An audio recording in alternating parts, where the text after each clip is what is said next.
शनी हे कर्मदेवता आहेत आणि शनी जेव्हा नक्षत्र परिवर्तन करतात तेव्हा खूप साऱ्या गोष्टी आपल्याला पाहायला मिळतात. परिवर्तन होतं असं मी तुम्हाला सांगितलेलं आहे.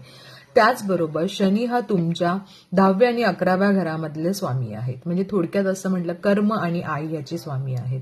आणि सध्या शनी हे पूर्व भाद्रपद नक्षत्रामध्ये जात आहे. तर तुम्हाला एक लक्षात ठेवावं लागेल की पूर्व भाद्रपद नक्षत्र हे गुरुचं आहे आणि ते भाग्याचं आहे. म्हणजे थोडक्यात मेष राशीच्या लोकांसाठी येणारे हे दिवस खूप चांगले असणार आहेत मार्चपर्यंत. कारण जेव्हा भाग्य आणि कर्म हे एकत्र येतं तेव्हा अशा काही गोष्टी होतील ज्या भाग्याने तुमच्या कर्म वाढतील. जर तुम्ही कर्म नीट केली, आळसपणा केला नाही तर आयुष्यामध्ये खूप चांगली ऑपॉर्च्युनिटी येतील आणि तुम्हाला खूप सारे पैशाचे योग तुम्हाला पाहायला मिळतील. खूप साऱ्या गोष्टी चांगल्या होतील. पण इथे सगळ्यात महत्वाचं असतं की तुम्हाला काम करणं गरजेचं आहे. कष्ट कराल तर नक्कीच भाग्य साथ देईल आणि त्याने पैसा सुद्धा भरपूर येईल.